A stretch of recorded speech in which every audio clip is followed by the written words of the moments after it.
Futebol de Verdade com António Tadeia.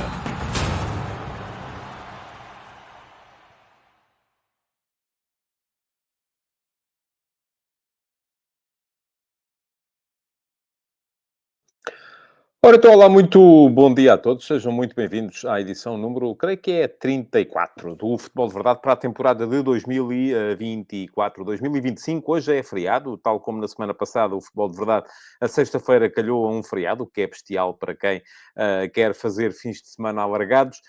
Por aqui mantém-se a atividade, até porque o campeonato está a entrar numa fase absolutamente decisiva e não dá para facilitar. Portanto, todas as semanas, sextas-feiras, meio-dia e meia, em direto apenas no meu Substack e depois com gravação disponível no meu canal de YouTube para quem quiser ver mais tarde. Pode também ouvir em formato podcast através do Spotify ou de qualquer outro distribuidor de podcast que por aí haja. Bom, temos então um Futebol de Verdade de hoje dedicado, como tem vindo a ser hábito, à antecipação da jornada que aí vem do campeonato. Eu já vou falar um bocadinho mais detalhadamente da jornada mais daqui a pouco, porque temos, como sempre, ou como tem sido o hábito também ultimamente, um convidado. Antes disso, deixem-me só dar aqui uma vista de olhos para ver quem é que já cá está e já comentou. O Luís Machado veio cá desejar um bom dia. O Pedro Moraes Almeida diz que está de volta ao live após 2 semanas de ausência. Entretanto, já percebi que eu estava aqui com um problema, isto é tudo em direto e o direto tem destas coisas. Já tenho aqui preparado para entrar o meu convidado de hoje, e há uma história por trás do meu convidado de hoje. Já vou passar a contá-la mais daqui a pouco e vejo que acaba de chegar à live o João Costa, um dos meus subscritores braguistas. Porquê? Porque o meu jogo da semana no Substack, esta semana, vai ser o Futebol Clube Famalicão Sporting Clube Braga. E os critérios estão perfeitamente definidos. Todas as semanas há um jogo que é alvo da minha atenção mais detalhada, que tem direito a crónica analítica, que tem direito a convidado aqui no Futebol de Verdade à sexta-feira.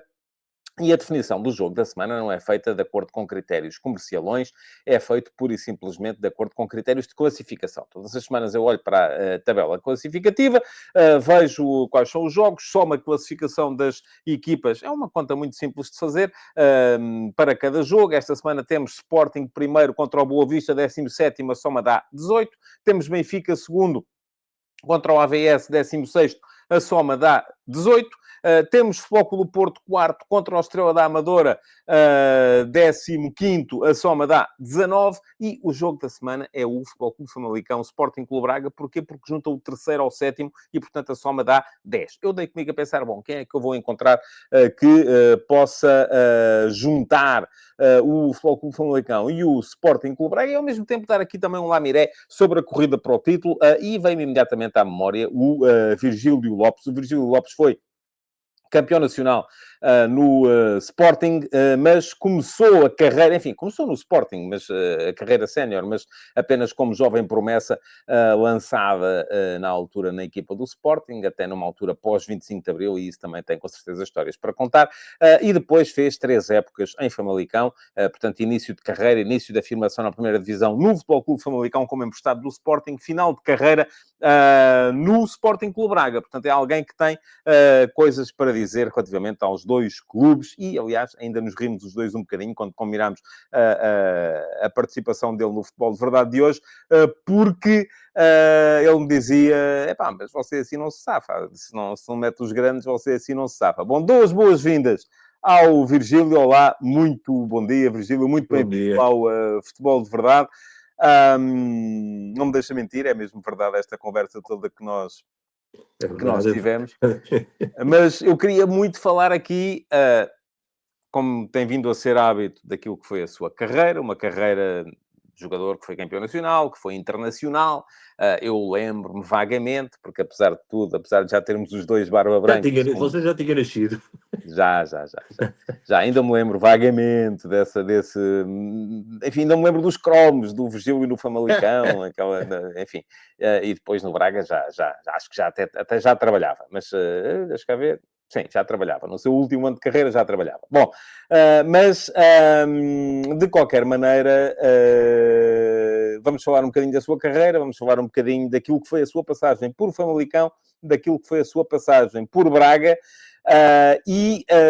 daquilo que foi a sua passagem pelo Sporting, até porque há um Sporting Benfica, que é aquilo que está em causa na definição do campeão nacional este ano.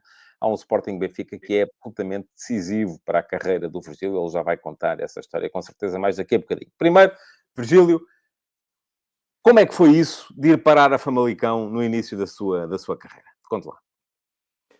Era o que acontecia, era comum acontecer quando um miúdo, não é? Porque era um miúdo, passava dos júniores para os séniores, a probabilidade de jogar não era muito grande, não é como é hoje, até porque havia diferenças significativas em termos físicos e em termos do trabalho que se fazia na formação, que depois precisava de ser desenvolvido no futebol sénior.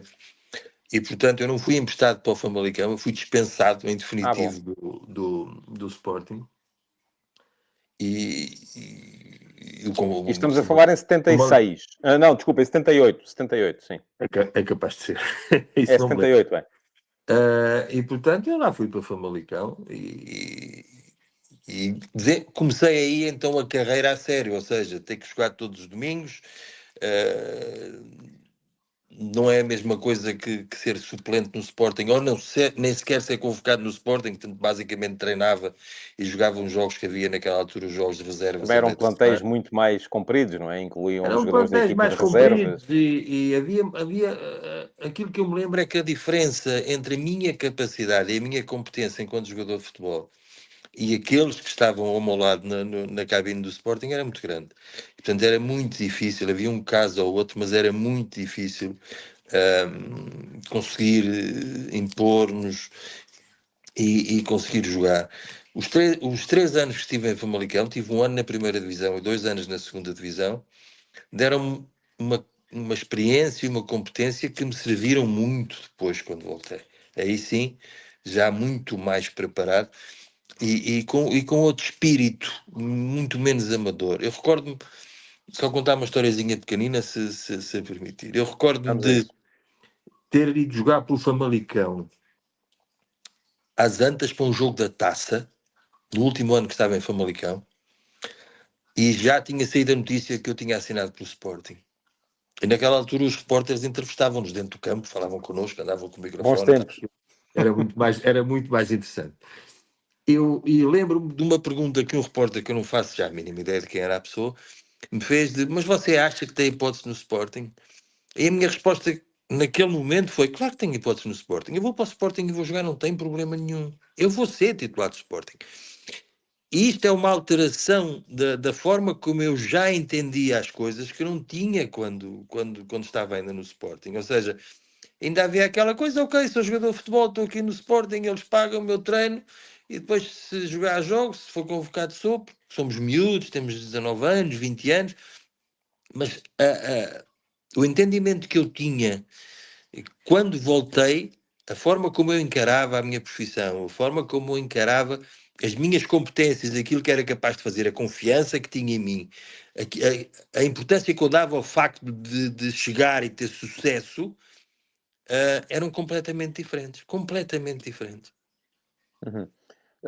Como é que foi a chegada Eu creio que quando o Virgílio vai para o Famalicão, o treinador era uma figura mítica do Sporting Clube Braga, o Mário Imbelloni, não é? Um homem extraordinário. Um homem absolutamente extraordinário. Eu tive a sorte de encontrar ao longo da minha vida e ao longo da minha carreira algumas pessoas extraordinárias que me ensinaram muito. O Mário Imbelloni era uma pessoa completamente diferente de todas as outras. Era assim uma coisa. Eu olhava para ele com os olhos esbugalhados, porque era. Hoje celebramos o 25 de Abril. Ele era um homem político também, além de ser treinador de futebol. Era um homem com um conhecimento do mundo, da vida, que era qualquer coisa extraordinário. E ensinou-me muito e ajudou-me muito a crescer. Ficámos amigos. Ele depois foi para Guimarães O Guimarães contratou-me, embora nunca tenha jogado no Guimarães. O Vitória Isso não sabia. contratou-me. O Vitória não é uma história conhecida. O Vitória contratou-me. Portanto, eu assinei contrato com o Vitória, ele ia para lá e queria que eu fosse com ele, e eu assinei. E naquela altura havia uma coisa que era o Centro de Medicina Desportiva, onde fazíamos exames no início da época para sermos aprovados, para podermos jogar futebol, não eram os clubes, havia Centro de Medicina. Eu fui ao exame, no Centro de Medicina Desportiva, e o médico, ao auscultar-me, disse, estou a ver aqui uma coisa no coração, estou a sentir aqui, a ouvir aqui uma coisa e tal. Você é profissional? Eu disse, sou. Então não vou deixar jogar. Se fosse amador ainda deixava. Agora profissional não vou deixar jogar. Você vai ficar proibido de jogar e tal. E vai ter que fazer uns exames. E depois, quando tiver os exames, venha cá e tal. Ok. E eu, obviamente, fiquei em pânico. Tinha acabado de casar há poucos dias. Tinha um filho nascido há poucos dias. E, portanto, tinha responsabilidades. Já tinha comprado uma casa. Todas essas coisas, enfim, que fazem parte. E a primeira coisa que eu fiz foi chegar a Famalicão e falar com o presidente de Famalicão. Dizer, passa-se isto assim, assim. Dizer, não te preocupes. Se não puderes jogar, vais trabalhar aqui para a empresa. Não vais ter problemas na tua vida, porque eu vou-te ajudar. Se isso acontecer, tu ficas aqui, trabalhas aqui comigo. Já não me lembro que era a empresa, que era uma empresa de construção, creio eu. E a tua vida continua, não tenhas problemas e tal. E no dia a seguir liguei para o Guimarães, ou 2 dias depois, eu disse assim, olha, tenho muita pena, mas eu não vou poder respeitar o contrato que assinei com vocês por isto. E as pessoas disseram, ok, não tem problema, compreendemos perfeitamente, siga lá a sua vida, trate lá da sua vida e esperemos que tenha sorte e que tudo corra bem. E portanto, eu tendo assinado pelo Guimarães, nunca joguei pelo Vitória. Nunca joguei. As pessoas foram corretíssimas, eu também procurei ser correto, não é? E depois fiz os exames e estava tudo bem, não havia problema nenhum e continuei a E jogar. acabou por ficar em Famalicão a jogar ainda Acabei nessa de ficar altura. em Famalicão a jogar, nessa altura já na segunda divisão. Mas fiquei amigo do Mário Belloni. Ele depois ficou por Portugal e depois teve alguns problemas na vida e recordo-me dele já uns anos depois, já estava no Sporting, estar a viver em Lisboa, em casa de uns amigos ou qualquer coisa assim, não sei exatamente onde, ali para Alcântara, porque ele tinha passado para o Atlético, acho eu. E mais do que uma vez ele foi jantar à minha casa e nós jantávamos e ficávamos a conversar até às 4 ou 5 da manhã. Ele e a minha mulher, eu deitava aos meus filhos e ficámos ali a conversar, porque conversar com aquele homem era qualquer coisa de extraordinário. Há uma tradição, aliás, da deixa-me só capacidade dizer uma coisa. verbal de falar sobre o futebol, que é muito cultivada na Argentina. Tenho muita pena, porque eu fui à Argentina, quando estava no Sporting, que fui contratar aquele defesa esquerdo que veio, Jonathan, acho eu, não sei se era Jonathan. Havia um Jonathan Silva, mas esse era brasileiro. O Não, mas o argentino era o Heinz, que passou pelo Sporting. Não. Foi eu agora, quando eu lá estava. Ok. Mais tarde, foi um defesa esquerdo. Eu lembro que foi um defesa esquerdo. E eu tive vários dias na Argentina a tratar do negócio, a tratar do assunto, lá com o clube argentino e não sei o quê, com o jogador e com os agentes. E nunca pensei que o Mário Belloni estivesse vivo. E o Mário Belloni estava a 4 ou 5 quilómetros do hotel onde eu estava. Soube mais tarde isso. Ou seja, é das coisas que eu mais me arrependo é de não ter ido visitá-lo naquela altura, porque estive lá vários dias, não me passava pela cabeça que ele estivesse vivo, e depois disseram, não, ele vive num sítio ali, 3 ou 4 quilómetros do hotel. E, portanto, eu tive a oportunidade de voltar a falar com ele muitos anos depois e não aproveitei. Tanto quanto sei, ele desapareceu muito dos circuitos depois na ponta final da sua vida, a ponto de, e é uma das coisas que eu tenho cultivado, estava aqui a dizer o Ricardo Pinho que o Jonathan Silva é de facto argentino. Olha, eu achava que era brasileiro, mas se calhar é mesmo desse, estava enganado.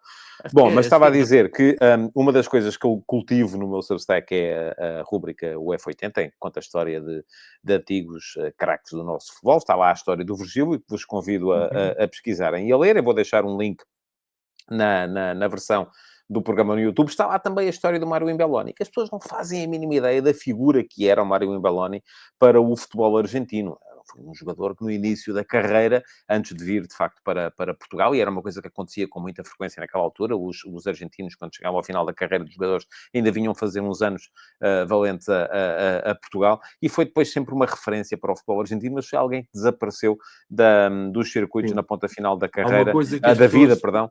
Uhum. A ponto de eu não ter sido capaz sequer, tanto quanto me lembro, não sei, mas e vou deixar-vos também o link para a história do Mário Imbelloni, tanto quanto me lembro de não ter sido capaz de ter detalhes relativamente àquilo que foi o final da Há vida uma, do há Mário uma Imbelloni, coisa que as esteve pessoas muito não longe. sabem, mas que também tem interesse. O Sporting é um clube formador há muitos anos, forma excelentes jogadores. Eu como sabe, tive responsabilidades também nessa área no Sporting recentemente. O Mário Imbelloni foi quem há muitos anos começou no Sporting a formação de jovens jogadores. Sim, sim. Isso está lá E, contado portanto, no F80 dele. mas a maior parte das pessoas não fazem a mínima ideia de como é que começou, como é que foi feito. E a pessoa que começou e no início trabalhou e criou essas condições foi o Mário Imbelloni, há muitos anos, nem sei há quantos anos foi. Muito bem. Bom, mas então, estamos aí a falar de 3 anos em Famalicão, Sim, os 2 últimos já na segunda divisão, que a na segunda segunda divisão na divisão. altura era uma coisa completamente Até diferente a daquilo que é primeira hoje. divisão, até a primeira Sim, era divisão tudo era diferente. completamente diferente. E depois, em 1981, o Virgílio, eu nem sabia dessa história da entrevista, ou das declarações no Estádio das Antas, mas a verdade é que o Virgílio chega ao Sporting em 1981, apanha outro treinador mítico do futebol português, o Malcolm Ellison, Sim. e a verdade é que o Virgílio vem de Famalicão, da segunda divisão, mas foi o jogador mais utilizado nessa época no Sporting. Portanto, tinha razão naquilo que disse mesmo que o Virgílio não acreditasse assim tanto naquilo que estava a dizer, mas a verdade é que veio a ter razão e o futuro veio a dar-lhe razão. Foi o jogador mais utilizado. Toda a gente se lembra do Jordão Manuel Fernandes Oliveira, o tridente ofensivo. Toda a gente se lembra do Eurico, do Mesaros. Mas quem jogou mais foi este senhor que está aqui, que foi o Virgílio. E há uma história também por trás disso que eu já não me lembrava, mas fui consultar o seu F80, precisamente, e o Virgílio na altura contou uma história lá, não é? Foi esse Sporting Benfica do torneio Cidade de Lisboa. Os jogadores que referiu e mais alguns eram muito melhores que eu. Mas eu trabalhava muito.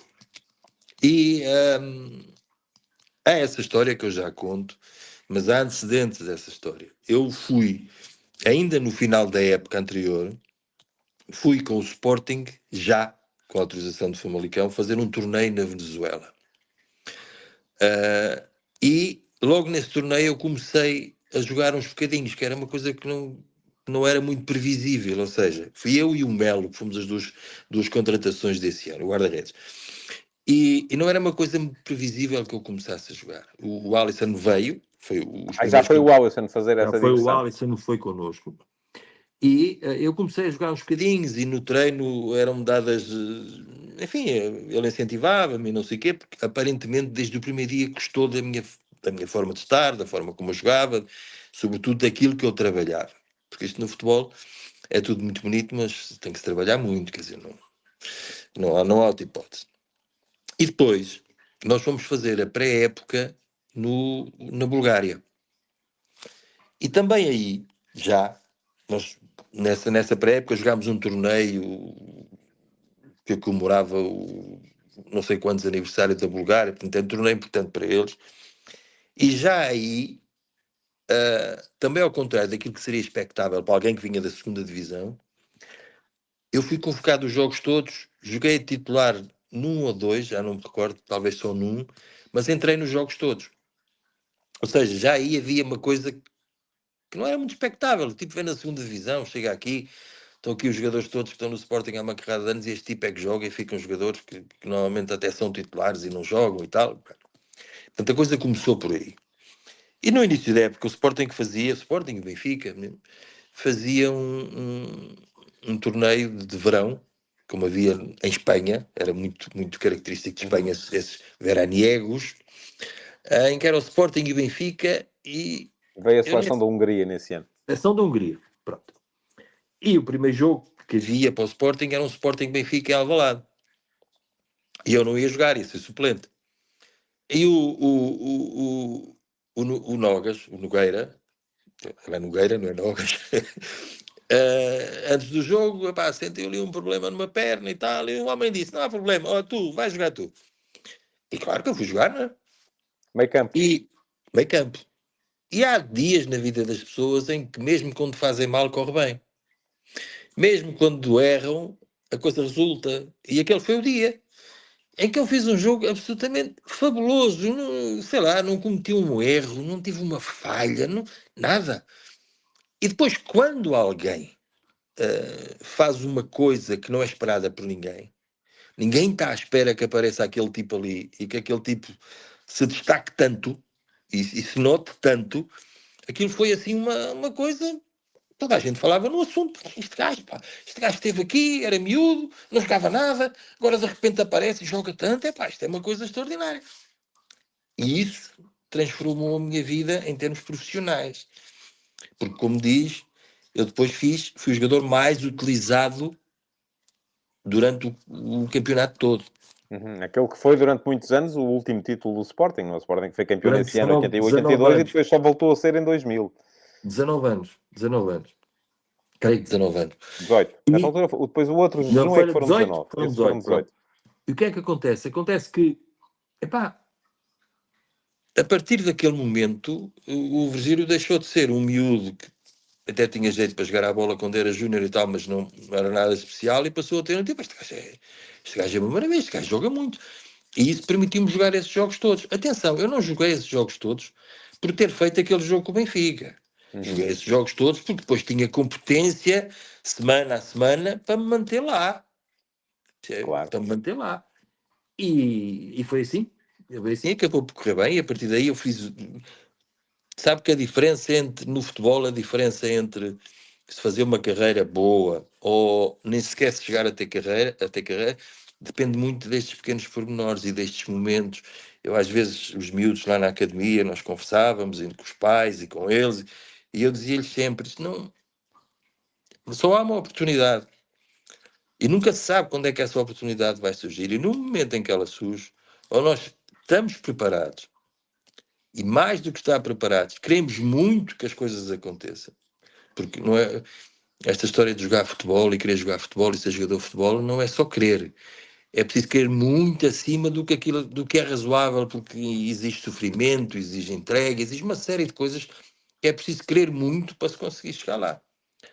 E eu falava isso muitas vezes. No momento, uma pessoa tem que estar preparada, que significa que tem que trabalhar muito e tem que querer muito que aquilo aconteça. Eu queria muito que aquilo acontecesse e estava preparado.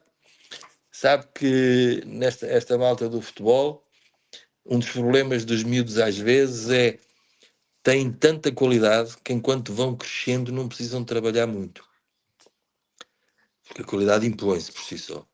E depois quando chega o momento da verdade, que é quando chega ao futebol profissional, quando chega ao futebol sénior, eles não estão habituados a trabalhar.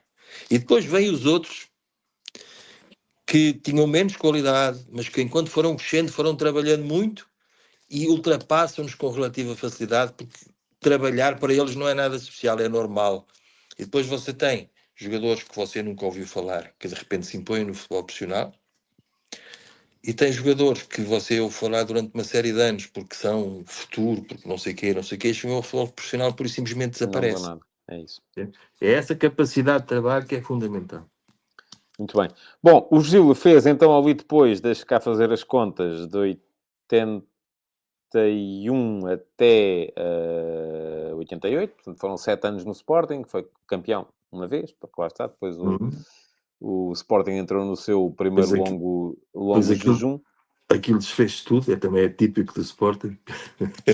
A implosão, as implosões são típicas no Sporting, não é?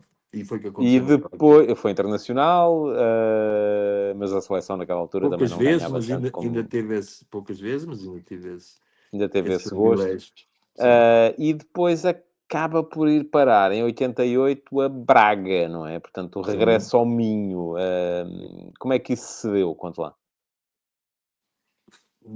Basicamente porque o Braga me convidou, não é? Eu tive para sair do Sporting quando 88 já é na altura da Revolução Gonçalvista no Sporting? Ou foi nessa altura que saiu? É a primeira época Do Jorge Gonçalves. do Jorge Gonçalves. Eu tive para sair Eu 2 quando digo anos antes. revolução é porque houve uma revolução no plantel, porque aquilo vinham as unhas Mas todas também do aí leão, tem não uma é? história, aí também tem uma história engraçada. E eu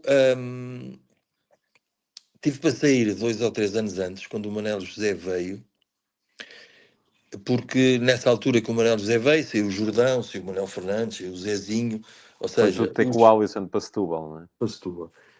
A direção do Sporting queria livrar-se dos mais antigos todos, eles eram dos mais antigos e eu era dos mais antigos também.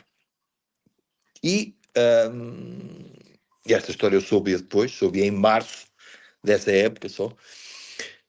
Mas fiquei. Tinha contrato com o Sporting, fiquei. Tudo normal. E até março o Manuel José não me convocou uma única vez. E eu já não era miúdo. Já tinha um estatuto de alguns anos ali, de titularidade, de jogar e não sei o quê. E o Manuel José não me convocou uma única vez. Ele lembra-se dessa história perfeitamente, porque já falámos sobre isso. E um dia, que é aqui em março, fevereiro, março, o adjunto dele, que era um homem extraordinário, que eu não me recordo agora o nome, mas era um homem extraordinário. Era o Valdemar Custódio. Valdemar Custódio, exatamente. Veio à cabine e disse: "Oh, anda ali que o homem quer falar contigo." Ao gabinete dele. E lá fui eu, digo: "O que é que se passará agora?" Andava ali.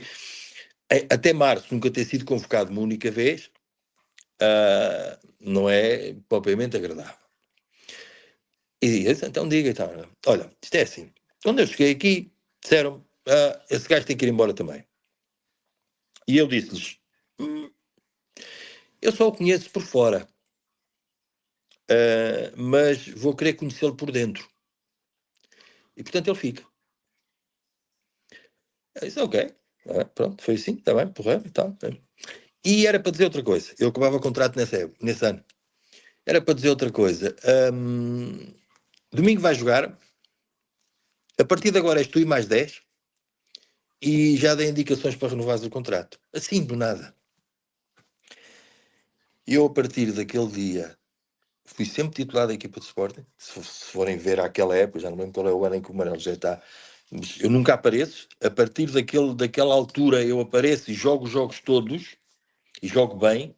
E 3 ou 4 semanas depois renovo o contrato. Ou seja, também aí há uma história de coisas engraçadas que acontecem, se nós contarmos as histórias e as coisas engraçadas e as coisas interessantes que vão acontecendo numa carreira deste tipo, ficamos Sim, aqui horas, há sempre muitas horas, bifurcações que horas. são absolutamente decisivas. E Mas portanto, Braga, como é que foi Braga e depois, então? portanto, e portanto, e depois, 2 anos depois, fui para Braga. Pronto, eu já conhecia a zona. Tinha uma pessoa lá que estava a trabalhar no Braga naquela altura, que tinha sido meu treinador no Famalicão como adjunto do Embeloni, e portanto eu fui para Braga, tão simples como isto. Uhum. Fui. Foi bom? Encontrou um clube muito diferente daquilo que é Foi, o Braga hoje, não é? Isso... o clube não tinha nada a ver com aquilo que é o Braga hoje, obviamente. As pessoas eram absolutamente extraordinárias. Absolutamente extraordinárias. E eu fui das épocas e das alturas mais difíceis da minha vida, porque eu, a meio da primeira época, parti o joelho, fui operado, tudo o que podia correr mal, correu mal, e 15 dias depois de eu ser operado já sabia que eu nunca mais jogava futebol. Como nunca mais joguei futebol. E aquilo que é mais extraordinário é que o Braga me tratou desde esse dia até ao final do contrato. E naquela altura os contratos eram uma coisa muito relativa, quer dizer, se o clube já não queria o jogador, deixava-lhe pagar e vai-te embora, e portanto não havia o respeito que há hoje pelos contratos e pelas condições contratuais entre clubes e jogadores. Nem os jogadores não tinham grande defesa, quer dizer, o clube deixava de pagar e ele fosse à procura de outro clube, porque ali já não dava mais. E o Braga tratou-me, desde essa altura até ao final do contrato, sempre como se eu fosse jogar na semana seguinte. Nunca ninguém me falou se eu ia jogar ou não ia jogar, nunca ninguém me perguntou se eu teria condições para voltar a jogar. Limitaram-se a ajudar-me a recuperar para a vida, porque eu na altura corria o risco de ficar com uma perna sem flexão nenhuma, que a perna sempre, não sei como é que é de dizer, mas com a perna sempre presa, sempre esticada, sem flexão no joelho nenhum, sem movimento nenhum no joelho. Era o risco que eu estava a correr naquela altura. E eles trataram-me como se eu fosse jogar na semana seguinte. E sabiam que eu não podia voltar nunca mais a jogar.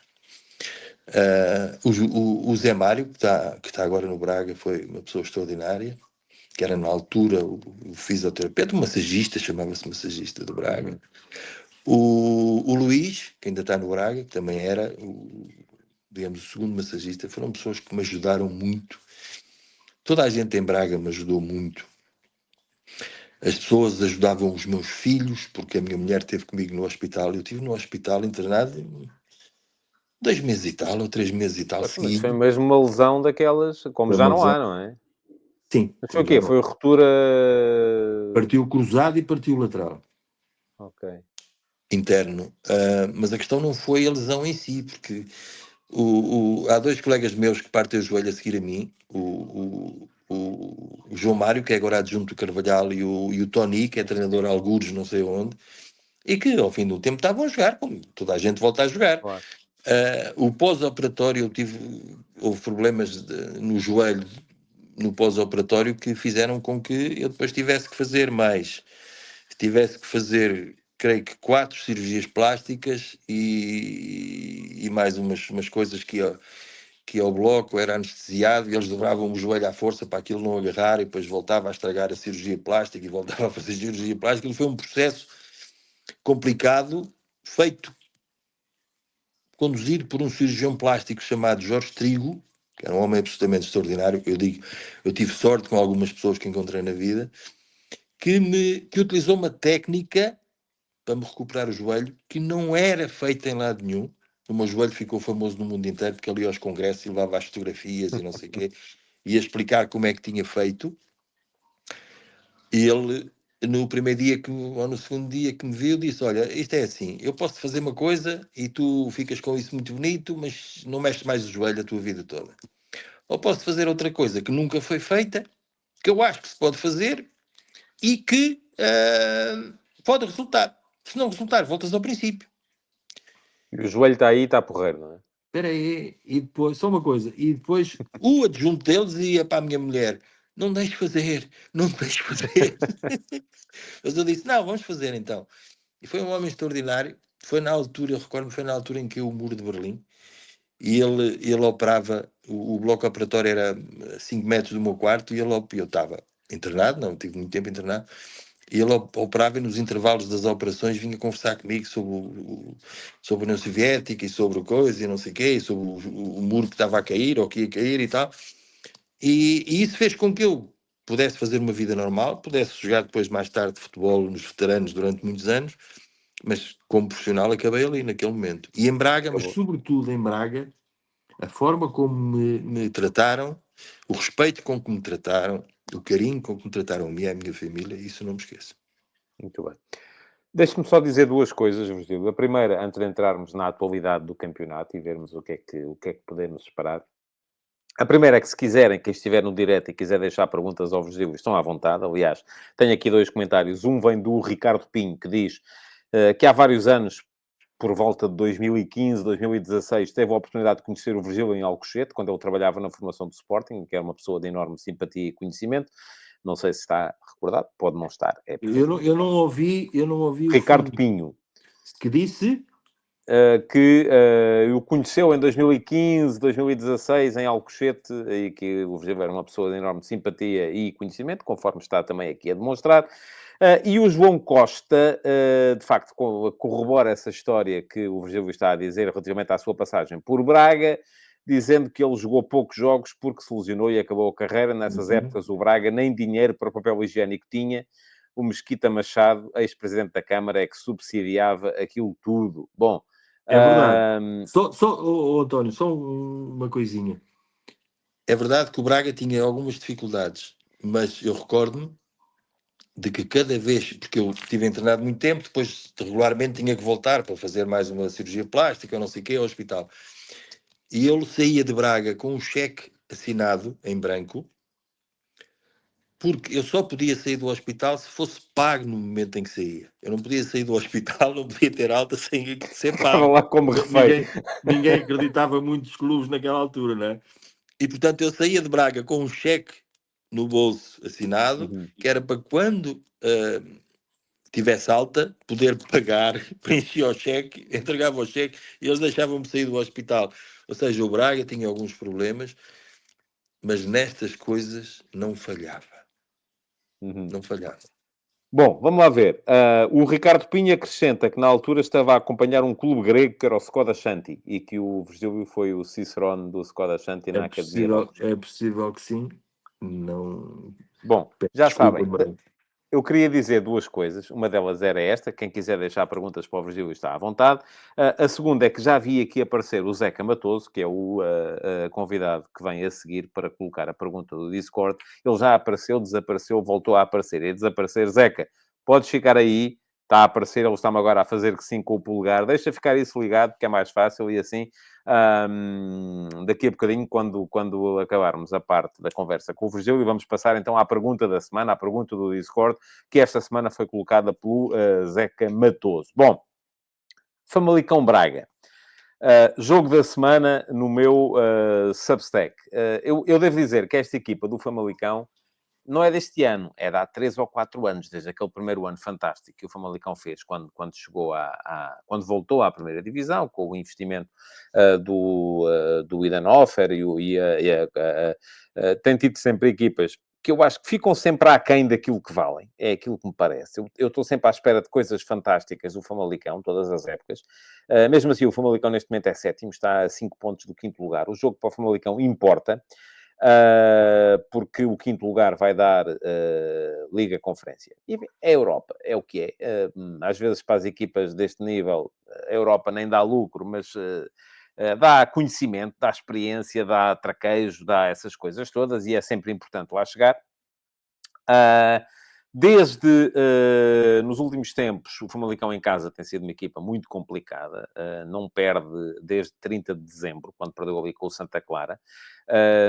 Daí para cá, aliás, só sofreu um golo em casa e foi o AVS que o marcou. Mas o Braga está a fazer uma segunda volta absolutamente extraordinária. 10 vitórias, 2 empates, só uma derrota. O Braga só perdeu uma vez, que foi no jogo contra o Rio Ave. Além disso, empatou com o Sporting em Alvalade, empatou em Guimarães e ganhou os outros 10 jogos nesta segunda volta. Está bem lançado para poder eventualmente ser terceiro classificado. E o terceiro lugar também conta. E conta porquê? Eu já falei que então agora que temos a certeza absoluta que a final da taça vai ser entre Sporting e Benfica, e a venda em princípio, Sporting e Benfica, dada a vantagem que já têm, vão ser também primeiro e segundo do campeonato, seja por esta ordem ou por outra, e vão estar direto na fase de grupo, na fase de Liga da Liga dos Campeões, e o outro nas pré-eliminatórias. O que quer dizer que o terceiro lugar dá apuramento direto para a fase de grupos da Liga Europa, enquanto o quarto vai dar pré-eliminatórias, o que no caso do Porto pode vir a ser muito complicado, porque o Porto vai ter Mundial de Clubes e praticamente não vai ter férias se tiver que jogar pré-eliminatórias da Liga Europa. Agora o Braga tem jogos difíceis e um deles é este. Queria perguntar ao Virgílio duas coisas. Primeiro é, neste Famalicão Braga, para onde é que pende o seu coração? Porque foram 2 clubes que representou. E a segunda é quem é que o Virgílio vê mais forte para poder eventualmente impor-se nos objetivos que tem pela frente. O Famalicão, que ainda assim está a 5 pontos do Vitória. O Vitória tem um calendário complicado no final da época, não vai ser fácil chegar lá, até pelo meio ainda está o Santa Clara, que está 4 pontos à frente também. Ou o Braga na sua luta para poder eventualmente acabar o campeonato à frente do Porto, sendo que o Braga acaba em casa com o Benfica. Vai ser um final de campeonato também de estalo para o Sporting com o Braga. A primeira pergunta é a mesma coisa que perguntar-me qual dos meus filhos eu gosto mais. Não é? Eu fui feliz em Famalicão, casei em Famalicão, o meu filho mais velho nasceu em Famalicão. Fui feliz em Braga, por estranho que possa parecer, porque com os problemas todos acabei por aprender, por viver, por ter essa felicidade mesmo dentro dos problemas todos. E portanto, a pequena diferença que existe é que o treinador e o adjunto e o fisioterapeuta do Braga são meus amigos e, portanto, isso poderá dar um jeitinho só para aquele lado. Mas na realidade, e nós queremos sempre que os amigos tenham sucesso e ganhem, não sei o quê. Mas, enfim, só por aí é que eu poderei cair um bocadinho para o Braga, porque senão foram duas casas onde eu vivi que me trataram muito bem, que trataram muito bem a minha família. Isso é fundamental para mim. E Agora, a outra, racionalmente, quem é que vê mais forte neste momento? eu vejo mais forte o Braga neste momento. O Famalicão tem uma boa equipa, tem ao longo dos anos tem tido boas equipas e tem tido excelentes jogadores. Criou uma série de condições em termos de infraestruturas e de equipas. O Braga foi campeão nacional de júniores ano passado, creio. O Famalicão Foi o foi ano Famalicão. passado ou foi há 2 anos? Há 2 Foi anos. Há 2 anos. campeão nacional de júniores. Não é fácil ser campeão nacional de júniores em Portugal. E, portanto, e sobretudo... Mas o Braga também foi, entretanto. Portanto, foi... Pronto, mas não comparemos aquilo que é o trabalho que se faz em Braga há muitos anos, em termos de formação, com aquilo que é o trabalho que se fazia em Famalicão em termos de formação. Quer dizer, o Braga já estava muitos anos à frente. Eu conheço bem a formação do Braga. Uma das pessoas que foi para lá trabalhar quando aquilo se começou a desenvolver, trabalhava no Sporting, era o coordenador da Zona Norte do Sporting, do recrutamento, e portanto eu conheço bem. E o Braga já há muitos anos que faz aquilo bem feito. O Famalicão começou mais tarde, quando conseguiu construir infraestruturas melhores um bocadinho mais tarde, tem tirado alguns jogadores da formação, tem lá um miúdo que joga a médio, joga a 8 ou a 10, que joga muito bem, não me estou a recordar do nome dele, mas que é muito bom jogador. E portanto, mas o Braga tem uma experiência, tem os jogadores por si só, se analisarmos um a um, são melhores do que os do Famalicão. Mas isso não vai ganhar o jogo ao Braga. Não é? Será a capacidade que o Braga tiver de trabalhar, de igualar o Famalicão a trabalhar para poder ganhar o jogo. Portanto, o Braga tem mais possibilidades de ganhar o jogo pela qualidade da equipa que tem, por esse histórico que tem recente de vitórias, mas não vai ser fácil. Uhum. Não vai ser fácil. O Braga tem tido mais sucesso ultimamente à medida que tem vindo a ser capaz de fechar a baliza. Tem ali um guarda-redes que eu posso estar enganado, mas para mim é superior ao Mateus, o Ornicek. Tem mostrado coisas que me agradam bastante. O Mateus era daqueles guarda-redes que às vezes engatava, às vezes...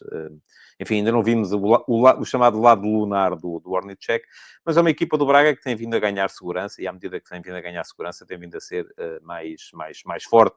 Os jogos do Braga têm sido sempre jogos muito fechados e essa é também uma característica desta equipa do Famalicão, desde que lá chegou o Hugo Oliveira, o treinador, um antigo treinador do guarda-redes. Eu gosto deste treinador que está no Famalicão também. Tem sido um treinador também muito seguro e daí a tal, os últimos jogos do Famalicão em casa, 0-0, 0-0, 2-0, 1-0, 4-1, 3-0.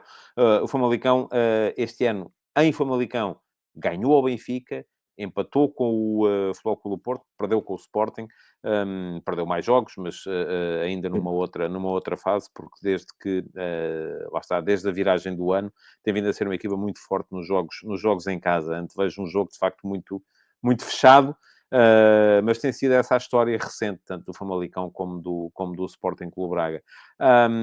Mais acima, Virgílio, se calhar não é complicado adivinhar para onde é que o seu coração pende na luta entre o Sporting e o Benfica, tendo sido jogador do Sporting durante tantos anos e dirigente do Sporting também. Mas como é que está a ver este final de campeonato? O que é que lhe parece que vai acontecer? E se eu lhe perguntasse hoje quem é que vai ser campeão, em quem é que o Virgílio metia as fichas? No Sporting. Acredita mesmo nisso? Ou é Acredito. desejos? Ou é wishful thinking? Também é wishful thinking, obviamente. Mas há algumas diferenças. Sabe que às vezes isto temos que olhar para a realidade. No caso do Famalicão e do caso do Braga, sobretudo no do Braga, eu acho que o Carvalhal, a determinada altura, pôs os pés no chão. Não é? E, portanto, quando pôs os pés no chão, as coisas melhoraram muito em termos defensivos. Andou ali um tempo no ar a tentar coisas que se calhar não resultavam. E depois, quando pôs os pés no chão, as coisas melhoraram significativamente. O Sporting e o Benfica têm muitas semelhanças. Coletivamente, são duas excelentes equipas. coletivamente, ambas são competentes coletivamente, mas o Sporting tem um jogador que nesta altura faz toda a diferença e faria toda a diferença em qualquer equipa do mundo e que dá uma vantagem ao Sporting que é grande do meu ponto de vista. Ou seja, o Sporting tem um ponta de lança que desequilibra completamente os jogos, e se as equipas se igualarem em termos coletivos e se equilibrarem em termos coletivos, depois vai haver alguém que vai resolver. E acontece sempre assim, quando as equipas se igualam muito em termos coletivos, se encaixam, tem que haver uma personalidade que resolva aquilo, tem que haver alguém que dê a volta ao assunto. E o Sporting tem essa personalidade e tem essa pessoa para dar a volta ao assunto. Portanto, eu acredito que o Sporting vai ser campeão e acredito que o Sporting vai ganhar na Luz. Acredito e quero. Se vai acontecer ou não, Vamos ter que esperar para ver, não é? é aquele tipo que disse ao repórter no dentro do campo: eu vou ser titular, não há problema nenhum, depois nós vamos ganhar. E depois, no futebol, logo se vê, mas acredito que vai Logo se ganhar vê. por isto. Porque são as duas equipas que podem perfeitamente encaixar. Coletivamente são as duas muito competentes, mas o Sporting tem aquele rapaz sueco que faz com que as Eu, coisas por depois acaso, se resolvam. acho imensa piada quando vejo, e no Twitter vê-se muito isto, até scouts ingleses a dizer, pá, isso o Jóqueres ele só resolve porque a Liga Portuguesa é fraca e tal, e não sei o quê. A Não, gente vê resolve porque é as bom. coisas que ele faz e francamente, acho que ele Mas faria, aí estou de há que acordo aí dar, com o mas, Virgílio, acho que ele faria em mas qualquer... há que dar mérito ao Ruben, porque eu tinha visto algumas imagens dele a jogar em Inglaterra e não era exatamente isto. O Ruben apurou de tal maneira as coisas e conseguiu tirar tanto das qualidades que ele tem, que ele se transformou num jogador completamente diferente. Ele não é nada daquilo que era no início da época Sim, passada. sim, sim. E Sim, foi o aliás, se Ruben, fosse, não estaria quase que lá claro, encalhado no sim, Championship, mas não é? foi o Ruben que lhe deu, acho eu, em termos de. Se reparar uma coisa, todos nós gostamos de falar de futebol. No primeiro ano em que o Ruben foi campeão, portanto, a primeira época que ele fez inteira, o Ruben jogava da mesma maneira. E o jogador que tinha na frente a jogar da mesma maneira que o Gyökeres joga era o TT. Uhum. Só que o TT fisicamente era muito mais fraco, não era tão bom jogador, todas essas coisas. Mas a estratégia era exatamente a mesma. Os movimentos eram exatamente os mesmos. Ou seja, a cabeça do Ruben não mudou. Ele foi encontrar um jogador que lhe fizesse aquilo que ele queria que fosse feito, com mais qualidade e com uma capacidade atlética que é absolutamente impressionante. Mas o TT fazia os mesmos movimentos e Fazia. E, fazia as aliás, mesmas coisas. Virgílio, parece incrível Só que estarmos a dizer caía. uma coisa destas, mas Quando eu ainda no batia outro nos dia estava a centrais, ver, caía. Este fica em pé.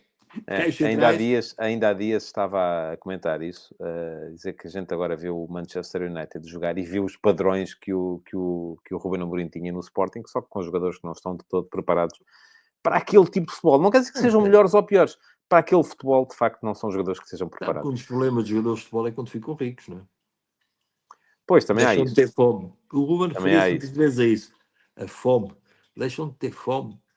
E quando não se tem fome, não valorizamos a comida. Não É valorizamos o isso, sítio sim. onde estamos. E, portanto, fica mais difícil.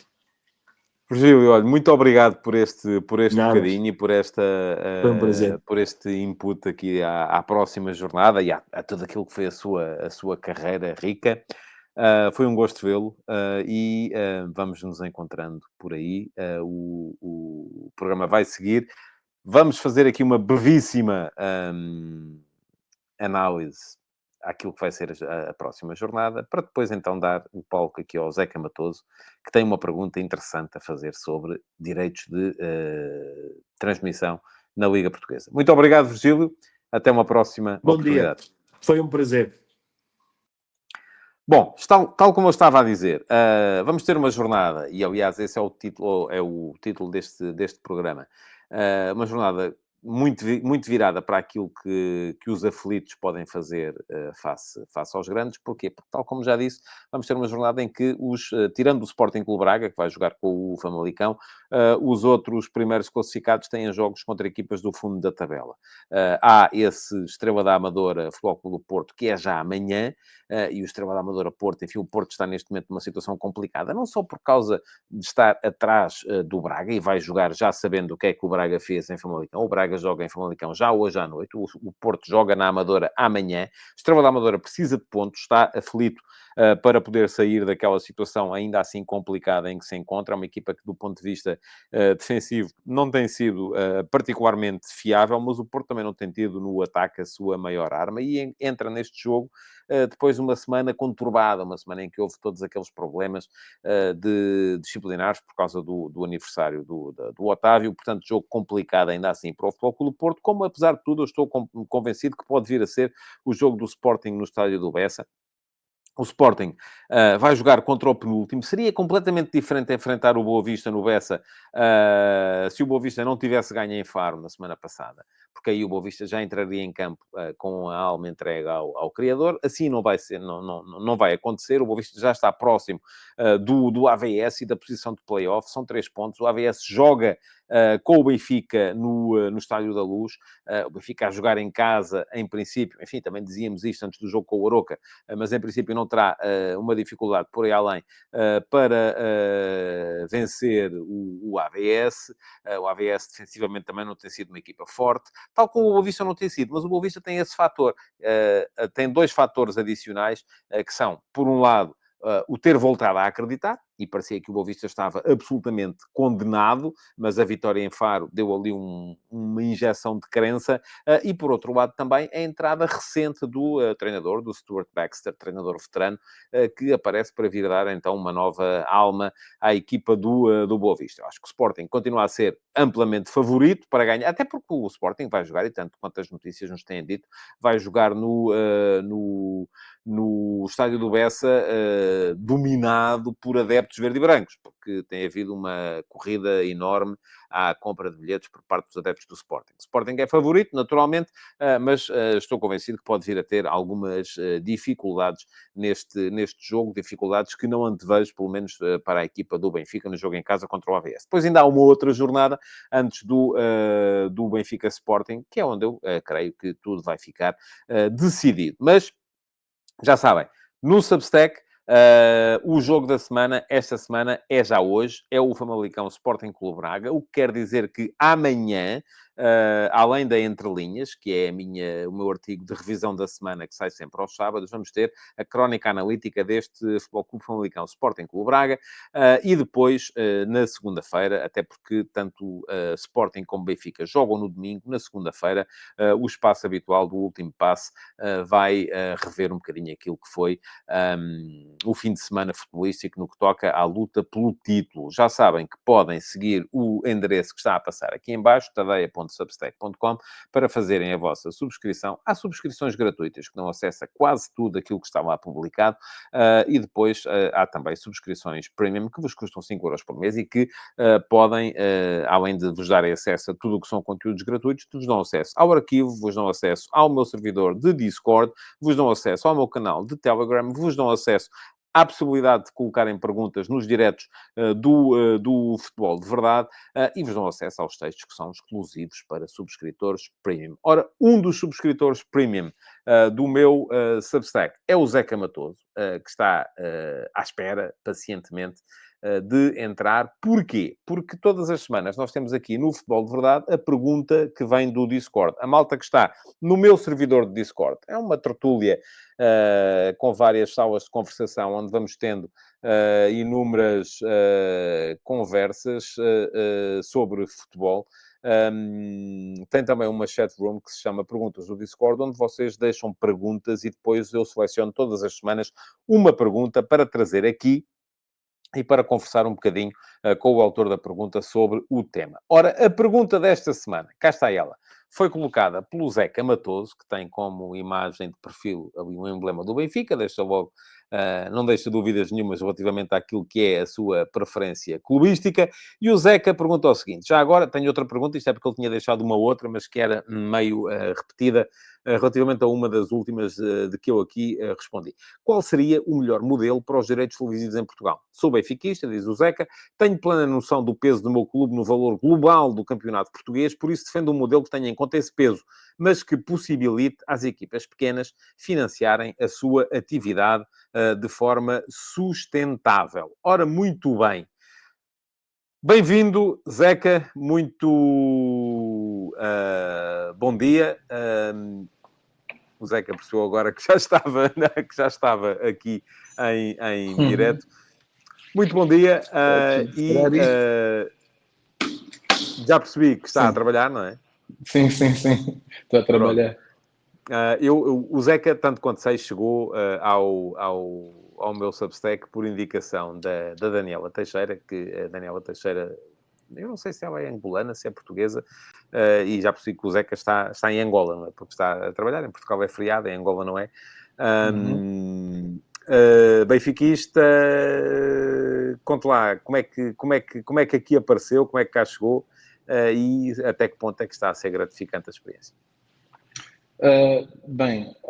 A primeira nota e provavelmente a coisa mais importante que eu vou dizer hoje, a Daniela Teixeira é angolana e é mais angolana que eu e mais angolana que todos os angolanos que eu conheço. Então, colocar isso em dúvida é o problema. Zeca, é porque não sabia, não sabia mesmo. Eu estive com ela no almoço de Natal dos subscritores aqui em Lisboa, e a Daniela vive cá, trabalha cá, Sim. eu sabia das ligações dela a Angola, mas não sabia exatamente se ela era portuguesa ou angolana. Sabia que estava um bocadinho entre os dois lados.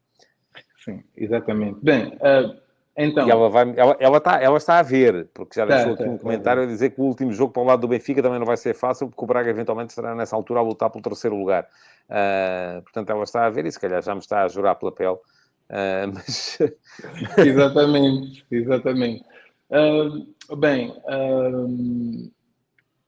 E só para terminar aqui essa questão da Dani, ela também é portuguesa, né? Ela tem dupla nacionalidade, angolana e portuguesa. Eu também tenho dupla nacionalidade, sou angolano e português. Como é que eu venho parar aqui? Eu acompanhava as versões gratuitas, recebia do Futebol de Verdade. E depois foi a Daniela, a Dani, que disse-me que havia possibilidade que se eu pagasse o valor da subscrição, tinha acesso a mais conteúdos, e como eu sou uma pessoa que ela sabe que eu me interesso não apenas pelas coisas superficiais do futebol e do desporto de uma forma geral, ela recomendou-me então passar a ser um subscritor premium e foi assim que apareci aqui, não me arrependo. E desde já dar os parabéns aqui ao António pelo trabalho muito bom que tem feito. Muito obrigado. Zeca, e como é que é acompanhar o Benfica Está onde? Está em Luanda mesmo ou não? Estou em Luanda, sim. Como é que é acompanhar o Benfica a esta distância toda? Bem, eu não sou o melhor dos exemplos, porque volta e meia eu estou em Lisboa, e posso já dizer que se tudo correr bem, se o Benfica não perder mais pontos, vou assistir ao jogo do título na Luz. Mas é fácil ser benfiquista a essa distância, porque eu vivo rodeado de benfiquistas. Não é? Temos aqui uma comunidade muito grande de benfiquistas em Angola, não só de benfiquistas, também de sportinguistas, esportistas e tudo mais. E então é fácil, porque temos grupos do WhatsApp e reunimos-nos de vez em quando para ver os jogos juntos. Uma das minhas maiores alegrias é que o meu filho mais novo, que agora tem 12 anos, vê todos os jogos comigo, e isso tem um valor incomensurável mesmo. E como ele joga futebol, é defesa central, nós vemos os jogos também já aqui com a vertente estratégica, tática. Colocamos no pause para mostrar os erros. Olha, ele segue o exemplo do António Silva ou do Otamendi? Diga lá. Ele está mais para António Silva. Ele está mais para Ok. António Silva. Está mais para António Silva. E ele é alto. É o que eles chamam de centralão. Para a idade que tem, ele é muito alto. E é por isso que ele foi para a defesa central, porque desde miúdo ele sempre foi mais alto que os miúdos da idade dele e por isso um bocadinho mais pesado. E o ídolo dele é o Rubem Dias. E então, pronto, foi para a defesa central e vemos os jogos juntos. Então, é fácil ser benfiquista assim. Tão Muito longe bem, de estar da luz. vamos à pergunta. Aquilo que quero saber, antes de deixar aqui a minha opinião relativamente àquilo que vai ser um tema fundamental, acho eu, no futebol português nos próximos 2 anos, que é a definição da grelha de distribuição das verbas que vierem a ser apuradas pela negociação centralizada dos direitos audiovisuais. Mas antes de lhe dar a minha opinião sobre o tema, queria saber o que é que o Zé pensa disso. Não é? Como é que seria uma boa grelha de distribuição? Pronto,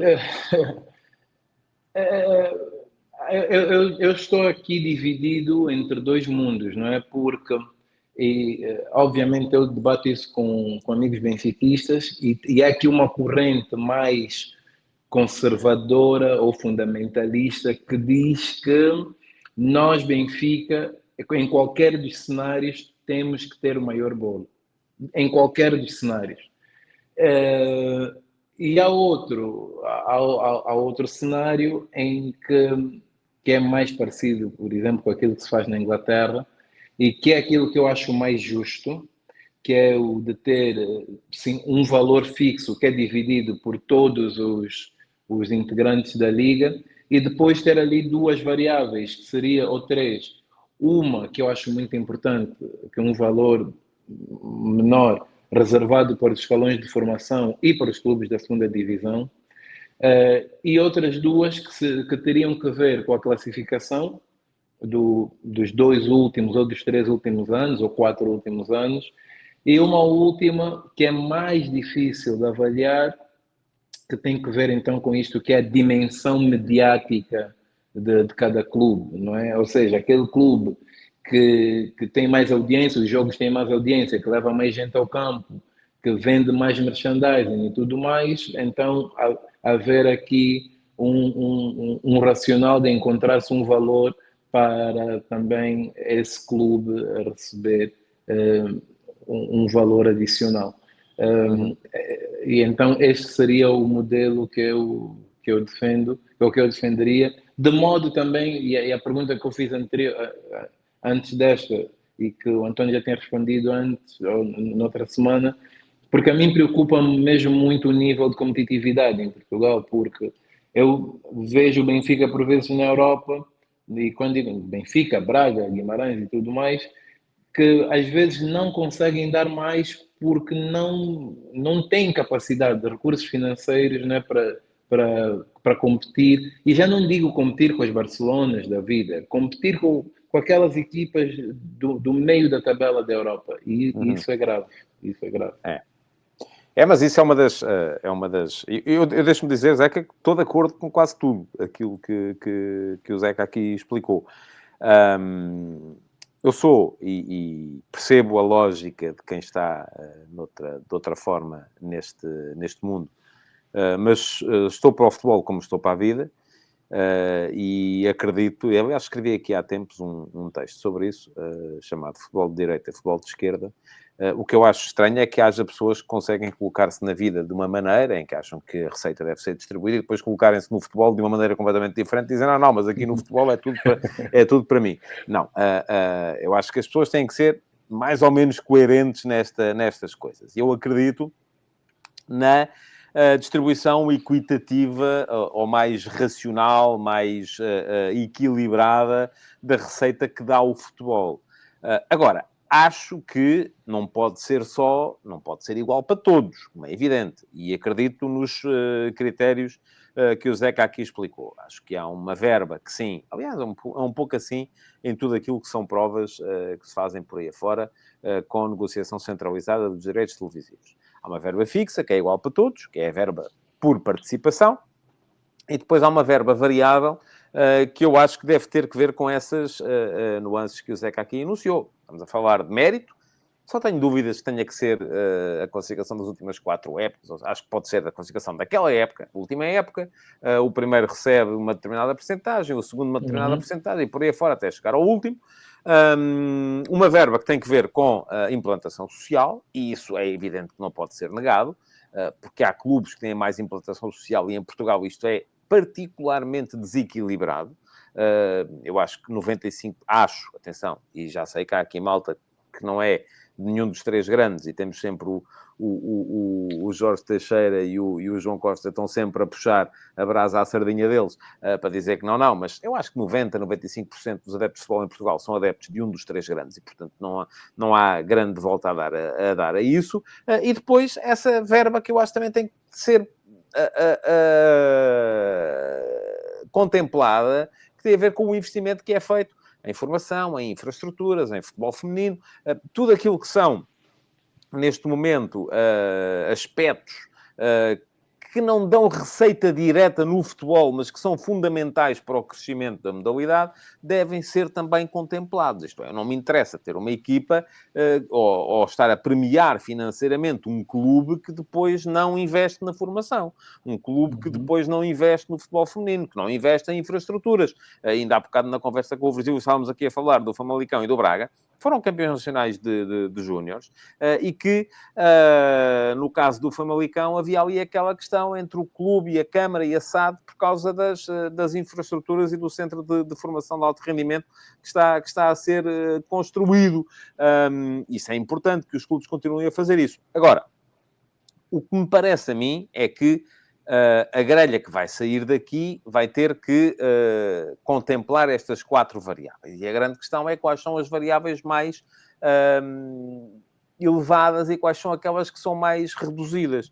Eu acho que a verba por participação tem que andar sempre ali à volta dos 50% do bolo, e depois podemos distribuir, sei lá, mais 30% para a implantação social, 10% ou 20% ou 15%, vamos lá, para a classificação da última época, 5% para o investimento em infraestruturas e em futebol de formação. Enfim, acho que vai ter que andar um bocado sempre à volta disto.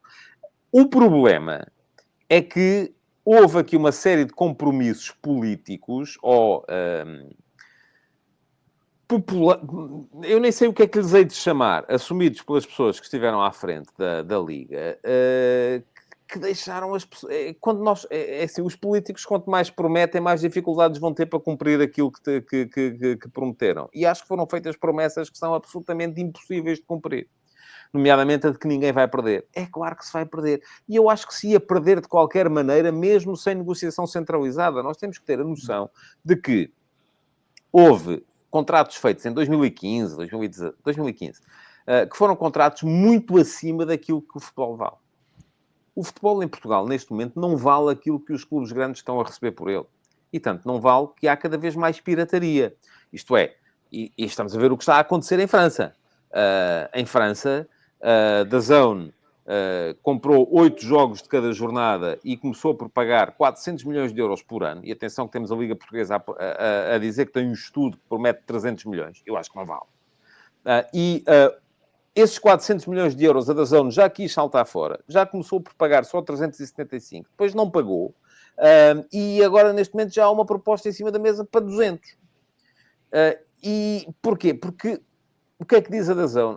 Porque a Liga não consegue acabar com a pirataria, e não conseguindo acabar com a pirataria, o que acontece é que as pessoas não pagam as subscrições, e se as pessoas não pagam as subscrições, eles não têm a receita, se não têm a receita, acham que não devem pagar, e acabar com a pirataria é uma coisa altamente complicada, é preciso estabelecer ali aquele equilíbrio muito difícil de encontrar entre aquilo que é o preço justo e aquilo que é o preço que as pessoas pagam e aquilo que é o preço que leva as pessoas a não recorrerem a meios ilícitos para assistirem aos jogos. Porque nós podemos chegar à conclusão, ok, se nós tivermos os jogos todos numa mesma plataforma em Portugal, essa plataforma quanto é que vale em termos do consumidor? Vale 30 euros por mês? Vale 25? Vale 20? Vale 40? Quanto é que vale para ter os jogos?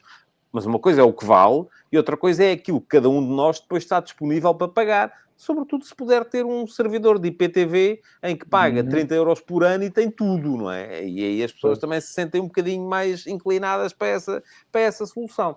Portanto, aquilo que me parece é que neste momento é preciso jogar com estas variáveis todas. E jogar com estas variáveis todas passa por explicar aos clubes que aquilo que me parece a mim, se alguém conseguir os 300 milhões de euros por ano, é pá, maravilha.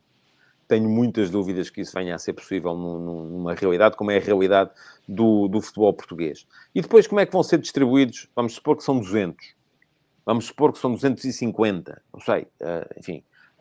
Outra coisa que a DAZN dizia em França é que mas a Liga, os clubes da Liga depois não estão disponíveis para marketizar a competição. O que é marketizar a competição?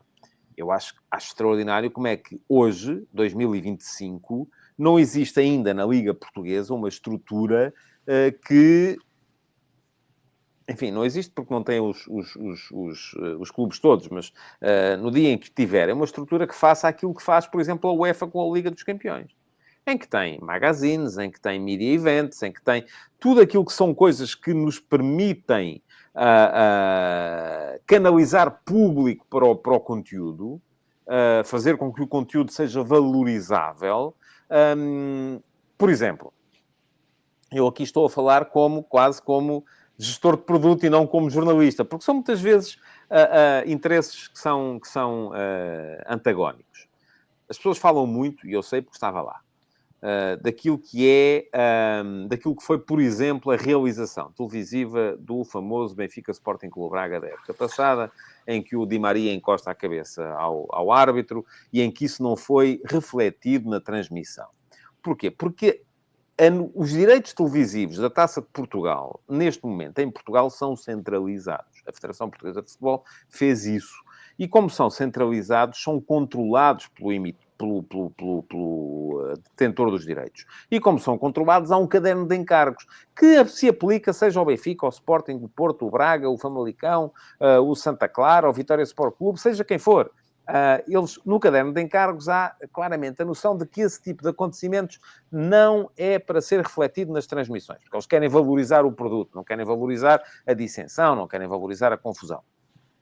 Aquilo que temos em Portugal, e muitas vezes vem também do outro lado, do lado dos jornalistas, o jornalista se vê, tem que reportar, como é evidente, e aqui há interesses que são antagónicos, e isto é complicado de gerir, é muito complicado de gerir, porque há o interesse do gestor de produto que quer manter o produto o mais clean possível, e há o interesse do jornalista que não é que queira manter o produto o mais sujo possível, não de todo, não é essa a missão do jornalista, mas tem que chamar a atenção para os acontecimentos quando eles acontecem. E, portanto, aqui há interesses que são antagónicos. O que é que a Liga tem que querer fazer aqui? Tem que querer valorizar o seu produto. E depois, o que é que os jornalistas têm que fazer aqui? A minha preocupação é valorizar o produto de acordo com aquilo que ele vale.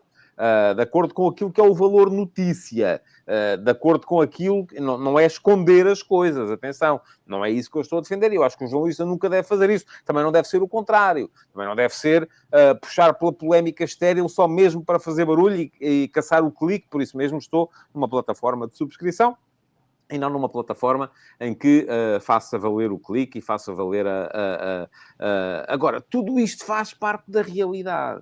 E é preciso conseguir coordenar isto tudo. O que é que a Liga tem que fazer? Porque é disso que estamos a falar, não é os jornalistas. Se quiserem falar de jornalismo, a gente faz aqui um programa sobre jornalismo um dia destes. O que é que a Liga tem que fazer? O que a Liga tem que fazer é valorizar o produto. Valorizar o produto é, provavelmente, constituir uma produtora que consiga produzir a realização dos jogos, consiga fazer chegar essa realização dos jogos de forma mais clean possível até ao público para que o produto seja valorizável e seja comprável. É isso que nós temos com a Liga dos Campeões.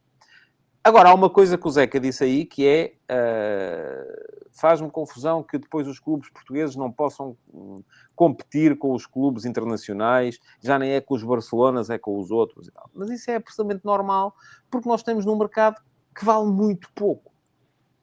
E aí, recomendo-vos que deem uma vista de olhos, por exemplo, ao programa da semana passada, em que aqui falámos da possibilidade de uma Superliga Europeia, porque eu continuo a achar que a única hipótese que os grandes clubes portugueses têm de vir um dia a voltar a competir com os grandes clubes internacionais é estarem dentro do mesmo ecossistema, estarem dentro de uma chamada Superliga, que eu defendo que deve existir, com subidas e descidas e com base apenas e pura e simplesmente no mérito desportivo, porque aí, lá está, vão estar a participar no bolo que os grandes clubes geram. Neste momento, a Superliga já existe, chama-se Premier League, e o último classificado da Premier League recebe mais direitos televisivos. Aliás, qualquer equipa do Championship, segunda divisão inglesa, recebe mais direitos televisivos do que os clubes portugueses. E isto sim é uma preocupação que nos deve motivar. É uma coisa que, para conseguirmos competir com eles, não tem a ver com a capacidade negocial da Liga, não tem a ver com a grelha de distribuição, não tem a ver com nada disso, tem a ver com a análise daquilo que é a realidade. Quem é que quer ver o campeonato português no estrangeiro? E não é porque o campeonato português, eu sei que as pessoas depois vêm dizer, é porque os árbitros roubam, é porque... Não tem nada a ver com isso. Tem a ver com aquilo que é a dimensão internacional dos nossos clubes. Nós, ainda há bocado, na conversa com o Virgílio, eu estava a falar nisso. Os nossos clubes, em Inglaterra, continuam a olhar para um jogador como o Gyökeres e dizer, ele marca muitos golos, mas é porque joga numa liga fraca como é a Liga Portuguesa. Ninguém quer saber disto.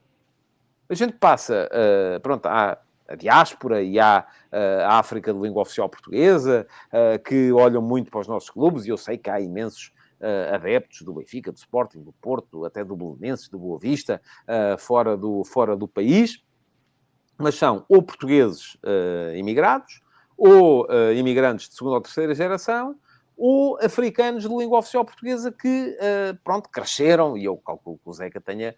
o Zeca é mais novo que eu, portanto já não cresceu com Angola a fazer parte de Portugal, seguramente, já cresceu com Angola independente, mas cresceu com Angola a vibrar com os feitos do Benfica, do Sporting e do Porto. Não é? Portanto, porque de resto, a gente chega à Inglaterra, os ingleses não querem saber disto para nada. Os franceses não querem saber disto para nada, até gozam com os imigrantes portugueses que por lá andam. E, portanto, a gente, enquanto nós estivermos cingidos a esta realidade do campeonato português, nunca vamos conseguir competir com eles em termos de orçamento. Podemos competir com base noutras armas, na capacidade que os nossos clubes vão tendo para fazer mais-valias, e até isso está a ser cada vez mais afetado. Porquê? Porque há 15 anos, há 20 anos, nós íamos buscar jogadores a mercados ainda mais periféricos do que o nosso e depois vendíamos-los para os grandes campeonatos com lucro. Neste momento já temos o de Chelsea a ir buscar miúdos ao Brasil com 15 anos e com 16. Portanto, eles já não estão tão preocupados, já não precisam da nossa intermediação. E isso vai ser um problema também para os nossos clubes nos tempos mais próximos, que vão ter que, se calhar, aprender a viver sem tanto peso das mais-valias. Isto está em constante mutação.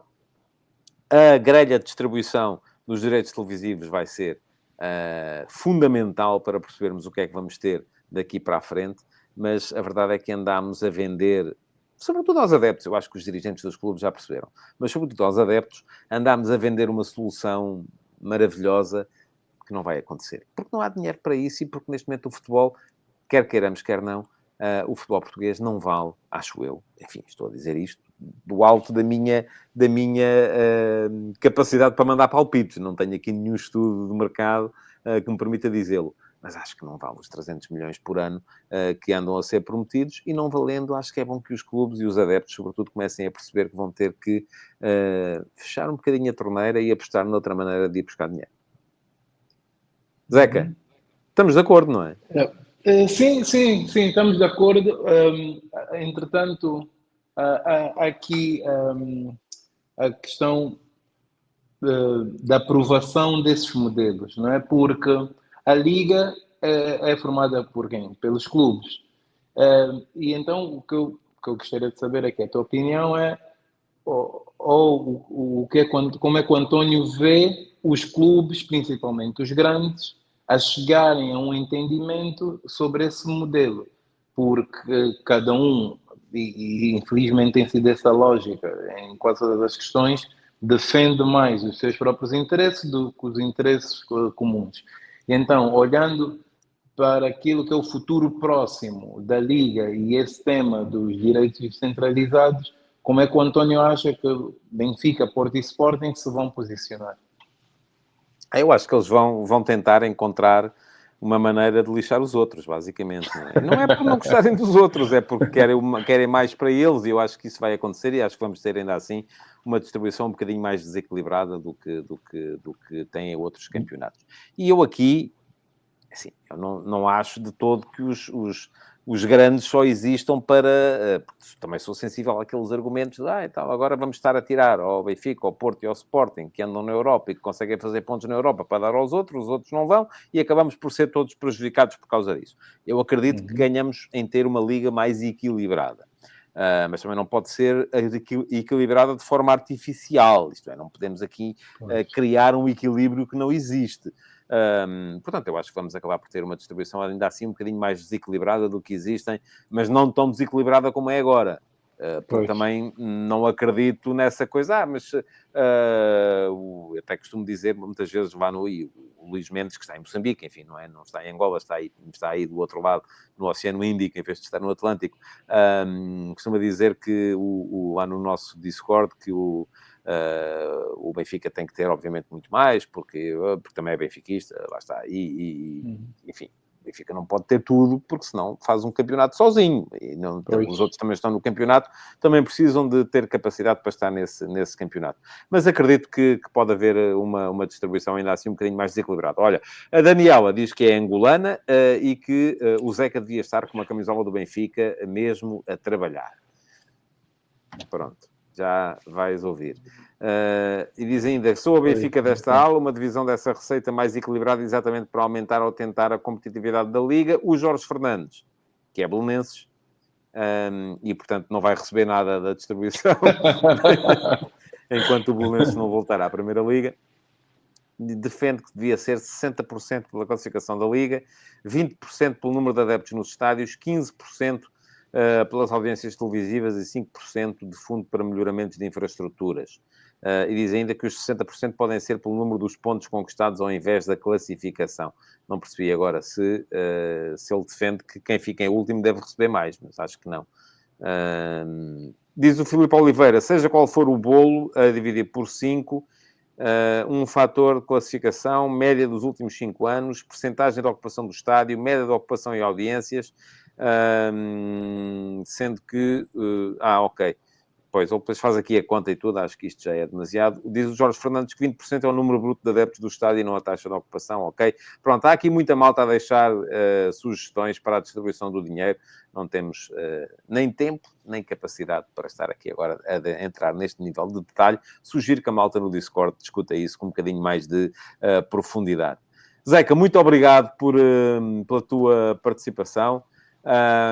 Estamos quase a chegar aí ao inverno austral, não é? Calculo que não seja ainda assim muito frio, pelo menos não tanto como é o inverno por aqui. Aqui estamos a caminhar para o bom tempo, e isso é sempre bom e deve ser também aplaudido. Muito obrigado, Zeca, pela tua participação. Até uma próxima oportunidade. O Futebol de Verdade está a chegar ao fim. Já sabem que na próxima sexta-feira cá estarei mais uma vez, 12h30, com convidados para antecipar a jornada e para colocarmos aqui a pergunta da semana, dessa semana, no meu programa semanal. Bom, muito obrigado a todos por terem estado por aí. Já sabem, tadeia.substack.com, se quiserem dar lá um salto e subscrever. O programa estará ainda também depois em diferido da gravação no meu canal de YouTube, que também podem inscrever-se para receber sempre que há atualizações por lá, e esse é absoluto e totalmente gratuito. Um bom fim de semana a todos e até à próxima sexta-feira. Futebol de Verdade.